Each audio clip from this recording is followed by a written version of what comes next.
Hey friends, I hope you're doing well. Thanks so much for stopping by for episode 7 and 8 of the Chase the Peace podcast, where my brother stopped by to have a conversation related to his challenges with drug and alcohol addiction. And we'll jump into that conversation here in just a minute. But before we do that, I wanted to share some stats related to drug and alcohol addiction. This is per the American Addiction Centers based on 2022 data. 46.8 million Americans, that's roughly 17% of the population, battled a substance use disorder in the past year. Roughly 10.5% of Americans had an alcohol use disorder in the past year. 21.5 million American adults suffered from both a mental health disorder and a substance use disorder, what the American Addiction Center calls co-occurring disorders, in the past year. Those are overwhelming numbers, which chances are you know someone that has battled some type of addiction related to a substance. My ask of you, send this conversation to them so they don't feel alone. I'm grateful you stopped by. We'll jump into the conversation. Jason, you're my first family member that I've hosted on the Chase the Peace podcast, and I couldn't be more honored that you're here. I've heard you tell your story. It's really compelling and powerful. So thank you for being here. Very welcome. And spending some time here. Before I ask anything about your journey, help us get to know you. Help us get to know Jason. I guess I'll start with the fact that I'm 48 years old. As of a few days ago, I have 3 kids. I've been married twice, and that plays in a little bit to some of the stuff we'll be talking about. Divorced twice, too. I'm an attorney. I've been practicing law for 20 years, which seems crazy.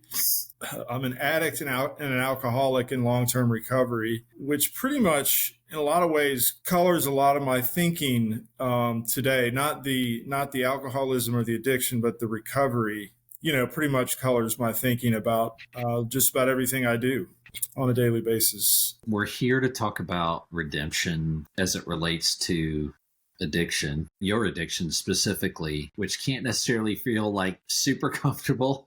So I'll ask you what my counselor asks me every time we start. How does it feel to be here? It feels good to be here. I mean, it feels good to be, first of all, to be alive. There were a lot of times in my journey where that was not necessarily a given. I have been to a lot of funerals. I've lost a lot of friends to, call it, put it under the umbrella of mental health, but all things, depression, suicide. I have friends who have drank themselves to death.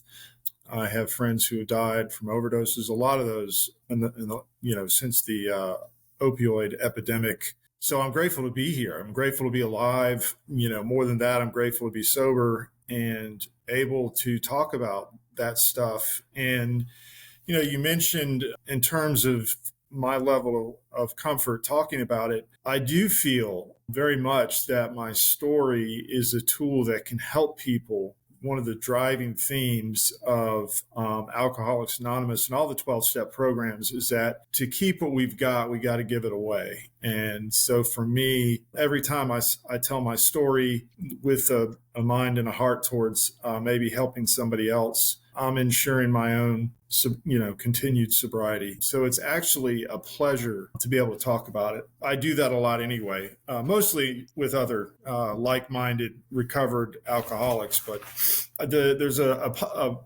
part of the big book of Alcoholics Anonymous. It talks about the things that we'll see that start to come true in our lives as we make our way through the steps. And one of the first ones in this list of promises, which have come to be known as the 9th step promises, is we will not regret the past or wish to shut the door on it, because it's our greatest tool. It's our greatest asset as people that are trying to spread the message. Take me back to where the journey began for you. My story is obviously pretty long, and it has, definite seasons, chapters, or maybe even acts would be the right word, because you have these periods of time, and my story kind of can be broken up into two main parts. There was a period of time where I really struggled with drugs. That was my main problem. And then kind of a separate bottom, rock bottom, for lack of a better word, that I dealt with alcohol. So starting at the very beginning of all that, I was just in a unique place when I was 18 years old, have kind of a natural rebellious streak, questioning authority, all that kind of thing. Anyway, the church that we were in at the time went through the split. Of course, you were there, but the effect that it had on me, due to just all the stuff that went on and the hard feelings that existed between members of the leadership of this church, was that all of basically my entire peer group was not allowed to communicate with me or hang out with me. I mean, they still did because they were teenagers too, but it was always something that had to be kind of like, it was clandestine. It wasn't something that could be out in the open. And so my peer group kind of just evaporated overnight. And to a certain extent, I was kind of at an age where I already had some misgivings about the church and organized religion. I was asking the questions that a lot of people do on their path towards a faith that's beyond the Sunday school version, like a more true, genuine faith that has considered all the evidence. I was just kind of starting to get into that part of my life when all this happened. So it was just so easy to lump it all in together, have this big resentment against, and I didn't really just make the distinction in my mind between the church, God, religion, all of it. That was kind of the bad guy, because I saw the way it had treated Dad and the way that the effect that it had had on him, how hurt he was personally. And I just decided, none of this is true. They say these things and we say that we believe these things, but we don't. It's when it comes to how we interact with each other on a day-to-day basis, we do what everybody else does, which is look out for ourselves. And there's just no difference, was the way that I looked at it. And, it was a clumsy 18-year-old kind of worldview that I hadn't really developed very much. But needless to say, I was a lot more open to alternatives. I had jettisoned basically the way that I had ordered my world for 18 years. And, there's going to be various things that are seeking to fill that void. And one of the main things that I was looking for was acceptance. I just wanted to be liked. I wanted to be, I wanted, for lack of a better word, to be thought of as cool. And so when somebody suggested to me that I worked with, that we could go back to his house after work and smoke some pot and listen to some music, I kind of acted like, yeah, of course I've done that before. When I really, frankly, didn't even know. He used some terminology. I think he said, hey man, do you burn? And I was like, yes, I do. I had no idea what he meant, but I kind of figured it out from context clues during our shift. We went over to his house. At this point, the idea of rebelling, drugs and alcohol, all of that stuff is just kind of the same. I haven't really even considered or been exposed to the reason that people do these things. And also, more importantly, for what happens down the road, why that's dangerous, why it's like playing with fire. But then we went out to his house and listened to Pink Floyd, Dark Side of the Moon, from beginning to the end. I had heard the name Pink Floyd. I had no idea what it was or what it meant, that it was this kind of blues, jazz, rock and roll band that played this really kind of ethereal music. I didn't know any of that. And so, I got high for the first time that night and we listened to that album. And I just remember thinking that I've been lied to, that something like this was out there. And not only had it not been shared with me by the, quote unquote adults or the authorities of my life, but I had actively been told to avoid it because it was such an unequivocally good thing, looked at on an island, on its own without any, thought given to where it would lead. At that point, I knew why people did what they did. It made you feel really good. It made you forget all the other stuff. There was almost this kind of spiritual sense to it, like a connectedness to something bigger than you. Is the only way I can think of to describe the music and the effect of the pot and the music. And one of the things that I've read and heard a lot during my journey in recovery is that is a defining characteristic, seemingly, of pretty much every alcoholic or addict. Most people, normal people, earth people, as we call them, they remember like their first kiss with really clear, with a level of clarity, like it's still there. Their first, their first girlfriend, their first prom, the first time they had sex, all those kinds of things. If you talk to an addict, almost across the board, we can all remember that very first time where we got it, where we had that experience. And magical is the word that almost everybody uses. Scientists theorize that one of the things that causes addiction in the first place, the genetic component, is that we experience those things differently from other people. It has a more profound effect that's more connected to memory or something that just makes it more relevant. I don't know if any of that's true, but that was my experience. At that point, I just had a massive curiosity about drugs, drugs and alcohol and the effect that they had on your brain. I was truly in a scientific, like, curiosity kind of sense. I was completely blown away that a molecule could have such a profound effect on the way, we experience the world around us, because our perception, our experience is everything. It's who we are. It's what it means to be human, our sentience, the filters through which we see and hear and experience the world. And the fact that those things are so easy to change, it was a fascinating prospect to me. And so I just wanted to know what everything felt like. This was such a profound, earth-shattering thing. Surely there were other experiences out there that I hadn't had. And if I've been lied to about this, and I probably have been lied to about a lot of things, if marijuana is this safe feeling, it just wasn't the kind of experience that I would have ever thought could lead to a bad place.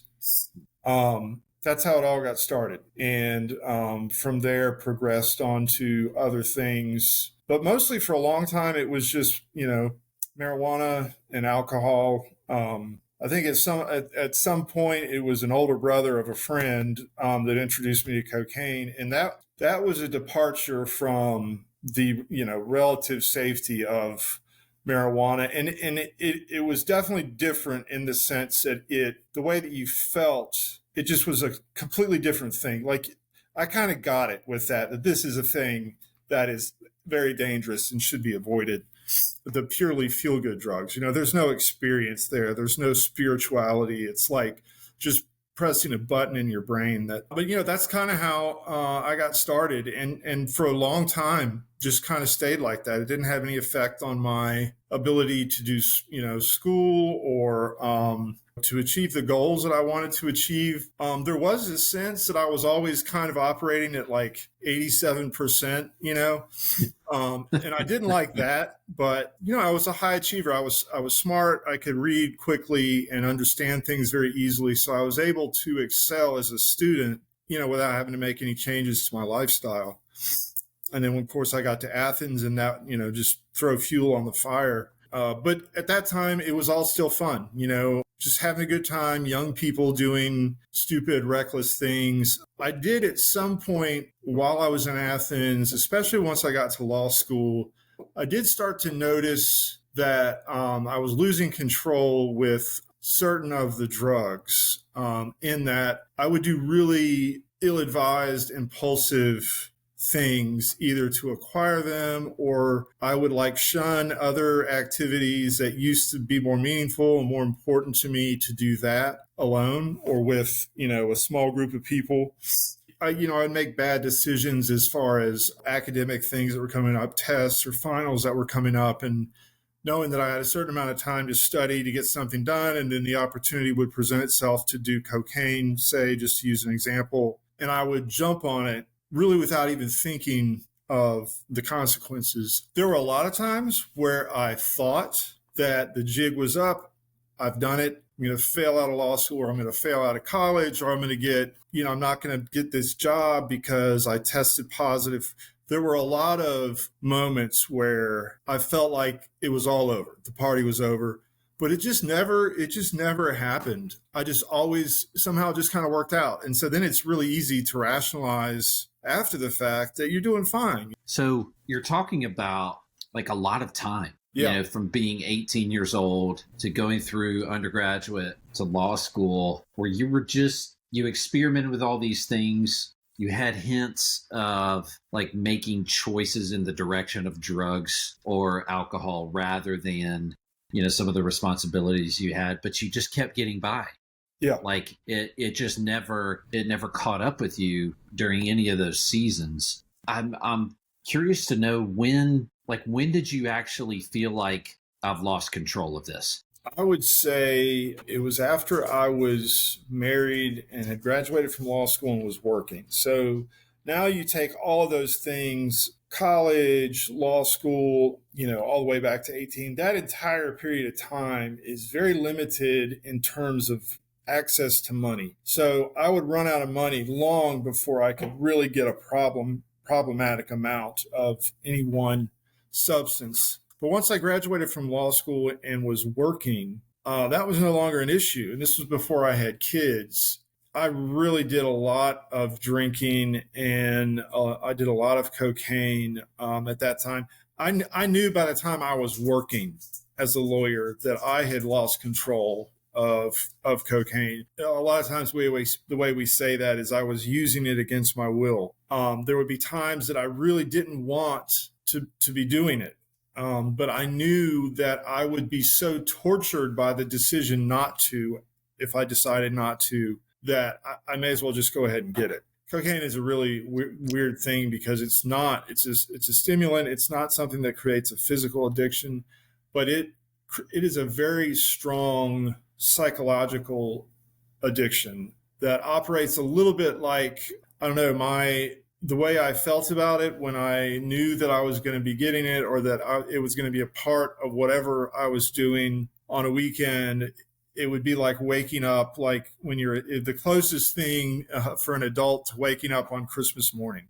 Just made the whole day better, even if before you had it and were using it. It's just really strange how that worked. And, on the flip side of that, any event where that wasn't going to be a part of it was just kind of like ho-hum. And that's where alcohol really started to be a problem, is every time I drank and lowered my inhibition just enough, I became like a, cocaine seeking missile. That was the gears in my mind shifted because I so often did them together that when I started to drink, my brain was like, this is good.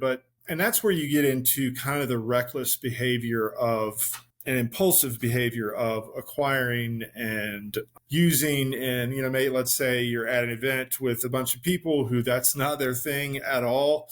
But you show up, you start drinking, and then, you somehow get that in your possession. Either you leave for a few minutes or an hour and then come back. And then suddenly you're doing something in front of people that are not okay with it. And, that's obviously poor judgment, or the act of driving to go get something if you've had something to drink, particularly once you've got it and you're driving back. Drinking and driving, first of all, is a terrible idea. Drinking and driving with something else in the car that's a felony, even worse judgment. And all of these things can be amplified by how much you've had to drink. So the level of recklessness that the extent to which you're willing to go is greater, let's say, when you're drinking than it would be otherwise. Once I had made up my mind that I wanted to do something like that, it's like once I made up my mind that was going to happen tonight, it was going to happen at some point that night. If it wasn't until 2 or 3 in the morning, it was going to happen. No amount of money that I would have to spend would be too great. No distance that I would have to drive. There were times I wouldn't think anything about driving an hour one way and then an hour back if once I had gotten the notion in my mind. And that stuff all starts to feel a little out of control. It also started to feel a little bit out of control because the more of that drug that you consume, you kind of lose touch with reality. The longer that you've been awake and become increasingly paranoid, thinking that you hear voices or you see like flashing lights outside or something like that. And those are interesting effects in that once you've gotten to that level, from that point going forward, it doesn't matter how much or how little of the substance that you consume, those side effects are there immediately. It's interesting how the drugs of abuse work like that. It might take you forever to experience a certain side effect, but once you get there, it happens very easily. The DTs are like that with alcohol. I personally was not one of the people genetically. Well, I take that back. I think my hands would shake with alcohol, but there's a certain number of people that get DTs and a certain number of percentage of people that don't. But if you're one of those people, you can go out and just have a relapse that lasts for one night, and you'll immediately go into DTs once you stop.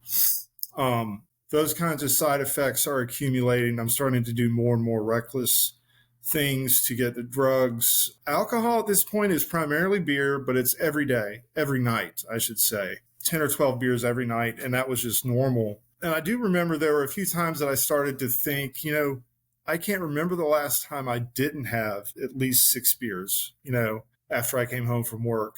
I didn't like these things, but it always felt like a problem that could be kicked. You could just kick the can. This obviously is not acceptable, but at some point, I'll reach a point where I'm ready to change, and I can stop anytime I want, kind of thing. When the reasons for using really changed, and it wasn't so much about having fun, I know exactly when that happened. It's when we lost the baby. We went to find out the sex of the baby, and instead of finding out the sex of the baby, they couldn't find a heartbeat. So they tried to find the heartbeat and did an ultrasound, and the baby was stillborn. The crazy thing about that is that happened, and to this day, and I have never talked about it. It was just she was sedated, and it was just me. And all of a sudden I'm making these decisions like, do you want to do a normal burial and all this stuff? Do you want to have a birth certificate with a name? It just felt like too small for the moment. I felt like I'm not up for any of this. She let me hold the baby, and I can tell you 20 weeks, they are every bit, of a human being, down to the little, folds in the eyelids. I just remember being so affected by that you can make out all this detail even at 20 weeks. It was, I now know that was trauma. I was experiencing trauma. When it was over, we just never wanted to talk about it again. All of that together, combined with the fact that it kind of changed my worldview to believe that it made more sense to me to think that there wasn't a God at all, and that's why tragic things happen, is because we're just part of the natural world, and that's it. That's all there is. There's not any more significance than that. That was like my whole life. Religion was such a big part of it, in God and Christ, and whether it's the faith itself or the history of the faith, to all of a sudden feel like all of that is just a big nothing burger, I didn't really realize it at the time. It was like the ground underneath me had just been taken away. And I now believe that the thing that my family's lives essentially were dedicated to, in my heart of hearts, I would never say this. I wasn't the kind of person that liked to create waves that way, but I sincerely felt that it was just all a big myth. And my whole family buys into it, and I feel so bad for them, and I feel so bad for me, and I don't even know how to say that this is where I'm at, and how lonely that felt. It felt like the intellectually consistent conclusion that I must come to, and it shattered everything else that had always been important to me. And I couldn't really talk about it other than maybe some kind of smug self-satisfaction that I'm smarter than everybody else, and oh, poor you've got to have your religion to cope, and I don't need that. I'm strong enough and smart enough to be intellectually consistent and acknowledge there's nothing out there. And I really felt that. That's what's weird. There's so many things in my life where it's really hard for me to separate what I actually believed from what I wanted you to believe that I believed. I was so consumed with perception and how I was perceived, or what I wanted you to think about me. This was something that honestly believed in my heart of hearts, it was like just all my instincts tuned to the wrong channel, and it made sense in a really, it was awful. It was an awful period of my life.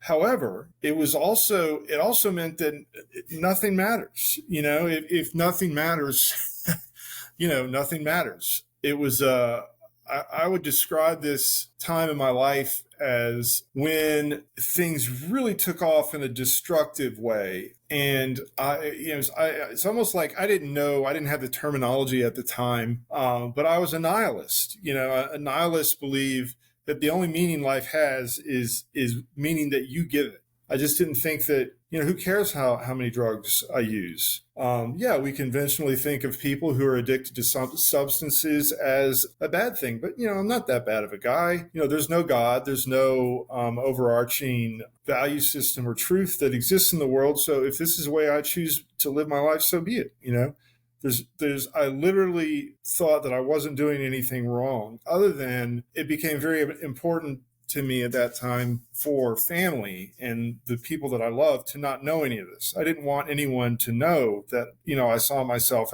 as an atheist and that I had this lifestyle that I knew nobody would agree with. But I honestly didn't think that I was doing anything wrong. I'm not hurting anybody. But now is about the time that I did start to hurt people. There's like about a 7-year period that's almost like a bite was taken out of my life. I think I alluded to this in the talk that you heard. I lost my job and untethered from any kind of decent worldview, I really did free myself up to live how I wanted to live. And the the results were spectacularly bad. This is when I, lost my job, was doing all kinds of sneaky bad things that, again, nothing involving violence or anything like that, but just the kind of thing that was not the way that I was brought up, that kind of mirrored these guys that I worked with at the time, who were all like CEO types and just kind of lived life the way they wanted to live. And they made tons of money and all cheated on their wives and were really bad examples in that way. And I thought, see, these guys get it. That was almost how I saw it. Since I'm now defining success and not letting some decrepit book or religion define what is good for me anymore. Now, whatever I want is good and has value. Just because I want it. And none of your traditional values with your superstitious religion, none of that stuff applies to me. I've outgrown it.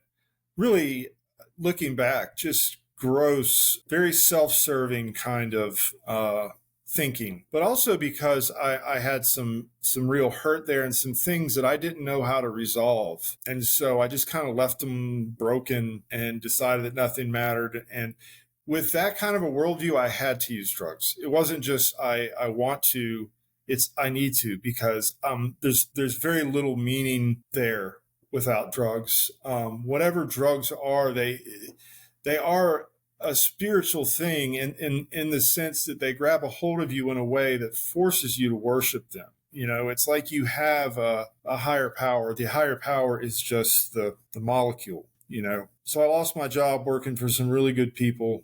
I would have been set, at least in terms of, what my idea of a successful legal career is. I would have been set working there.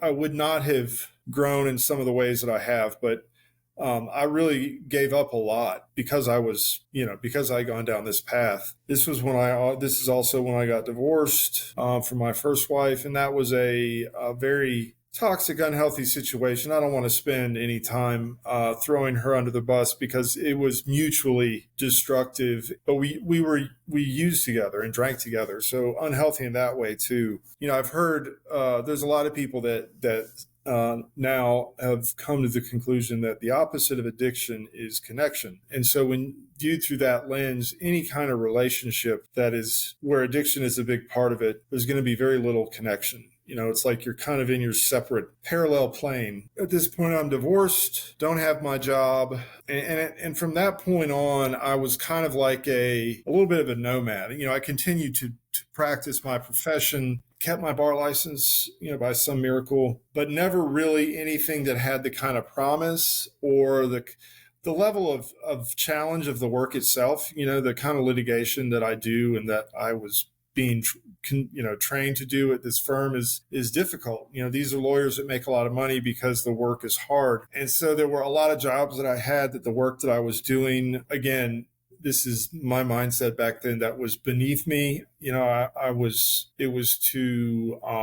It wasn't challenging enough. It didn't pay well enough, and I was nowhere near a point in my life where I had the level of grace and maturity to recognize that this is a paycheck. This is a way to support a family. This time I was just so almost narcissistic, but like a self-loathing narcissist, if that makes any sense. Self-centeredness can manifest as I'm the best thing in the world, I'm the only thing in the world, but it can also manifest as I'm the worst thing in the world, I'm the only thing in the world. Those two go together, and you see it a lot in alcoholics, and I had that big time. So when this really all started to change was when I met. That's when we've got a big kind of dog leg. I met who I guess I'll describe as the first time I had ever liked a girl this much that liked me back the exact same amount. And I just was head over heels in love with her, but nowhere near ready for a real adult relationship. I was carrying around so much of this stuff. After I think about a year and a half of dating, she finally said, "You are way too sick and unreliable for me to be willing to marry you or be even in any kind of relationship with you." So that was a bad breakup, and I did not handle it well. Alcohol really is starting to replace everything else at this point as the primary thing. So that's when I went to No Longer Bound. No Longer Bound is where I got my God back and my faith. It was like the scales fell from my eyes in so many ways that I couldn't even tell you all the stories. I now believe that God is not something that you can prove to yourself intellectually. God is an experience. God is something that you have to experience. You're not going to prove it with apologetics or with a theorem on a wall. I love that stuff, and I love that stuff to affirm my faith and also to understand my God and my Creator and to learn more about Him. I love those kinds of things. Based on my experience, I didn't find my way to God through that. I found my way to God through brokenness. And I think that the thing that was missing for me or any other Christian who's brought up in the faith and finds that faith tested for the first time, I don't think anyone really grasps Christ and the purpose of the cross until they've experienced brokenness. And I was broken. There's a lot of hospitalizations, mental institutions, hospital stays for infections related to my drug use. My life was exactly where my mindset and my worldview naturally leads. I had followed it to its logical conclusion, and No Longer Bound changed my life. It was not the end of my career as an alcoholic or an addict, although it does represent a point where the true stupidity of drugs, and I alluded briefly to what opiates did after a surgery that I had, and just that kind of, that whole hell that I went into, the folly of all of that, and being able to be a father and just really was pretty evident. So I said uncle and surrendered all of that stuff. I even, while I was there, called myself an alcoholic and knew that alcohol was something that I needed to be done with too. I recognized the danger that it represented, not just in and of itself, but also that was for me, the fastest way to fall back into using hard drugs. And of course, my worldview at this point is not compatible with any of those things. There's not even a pretense in my mind that there's anything good that can come out of my continuing to use drugs. So I found God. I believe in that Christ walked on the earth and that he was the Son of God. Those ideas, again, became preeminent in my mind. I started to get comfortable talking in that kind of language and acknowledging that. Got out of No Longer Bound, and it changed her mind about me. The work that I did at No Longer Bound, being committed to such a long-term program, all that stuff got her attention, and she was back in my life. Here's where I probably rushed things a little bit. I had an opportunity to take a job at No Longer Bound. It was kind of like a discipleship program that they did, and it paid peanuts, but it paid. And it was a 10-month program that was available to, now it's a year-long program, but it was a 10-month program that was available to recent graduates of the undergraduate program, so to speak. And I was all set to do that. And, they had all these statistics about people that stayed to do the additional 10 months. They had much better long-term success rates. So that was my plan. And then back in the picture, and I had this other option that came out of the blue from a guy that I worked with for a long time, and we really liked each other. Unfortunately, we also love to, hang out and drink beer together. But he's probably my favorite boss / mentor / employer that I've ever had. I've learned the most from him in good ways and bad. But this offer came out of nowhere. He had let me go before I went to No Longer Bound. So now I've got waiting for me a job opportunity I never thought I'd have right out of No Longer Bound.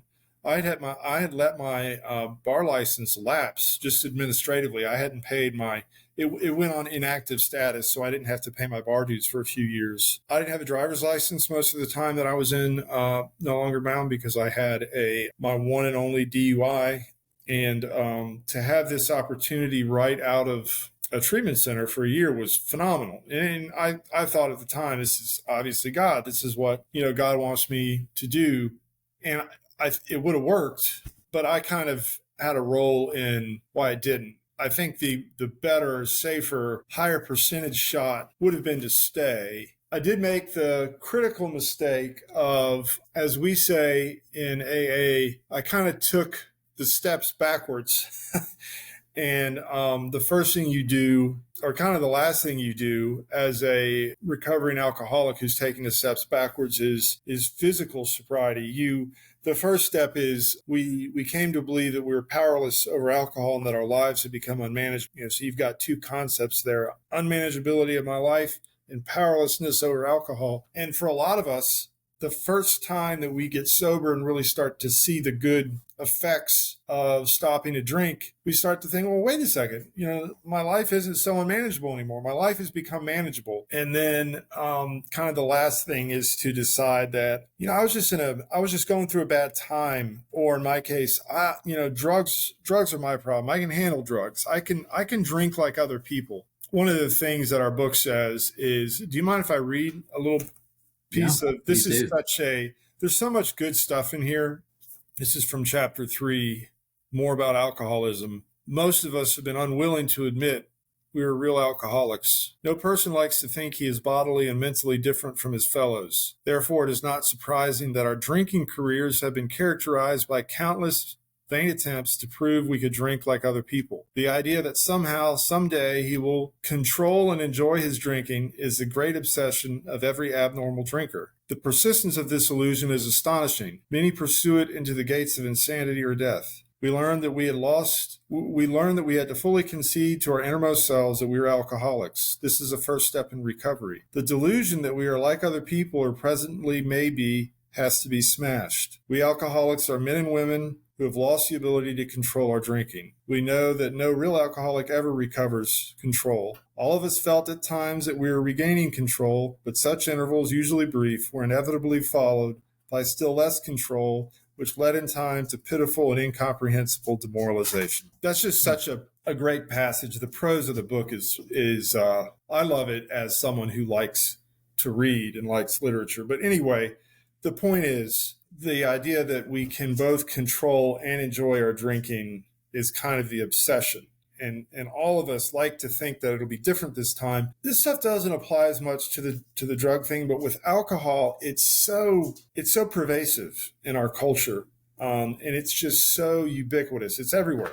And so it really is a natural thing to wish that, we could drink like other people. And as a general rule, we cannot. It's a progressive illness, meaning that even if we haven't had a drink in 20 years, and there's a lot of stories in the book to back this up, people will abstain for 20 years and say, well, I'll drink when I retire. And they retire, out come the carpet slippers, says the book, and the wine glasses, and they start to drink, and within 5 years they're dead. The progressive nature of the illness is always there. People do not just get over alcoholism, not if they continue to drink. There are a lot of people who figure out that they have to abstain and find ways to do that don't involve Alcoholics Anonymous. I strongly, obviously, advocate for the 12-step program because I think it does a lot more for you than just show you how to stop drinking. I don't know if you know this, but the 12 steps of Alcoholics Anonymous come from an old group called the Oxford Group.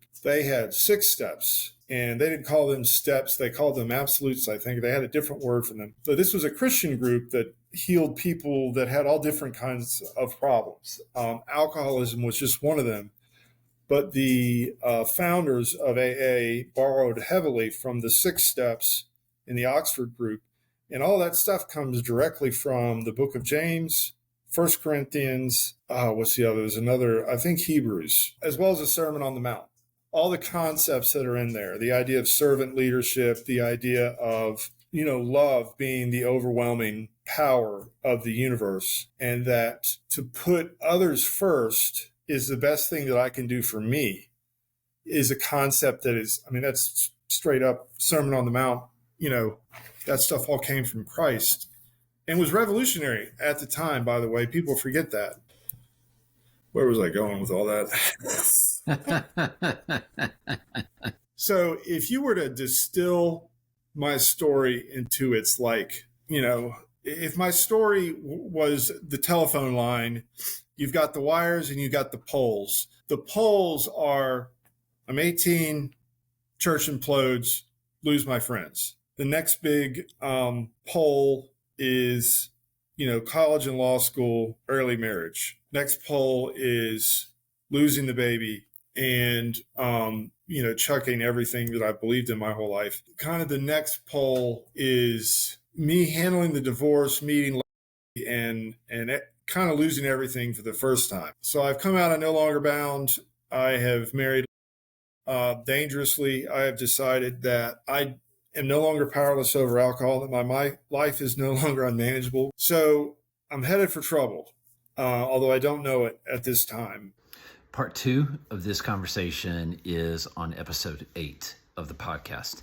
Thanks so much for listening.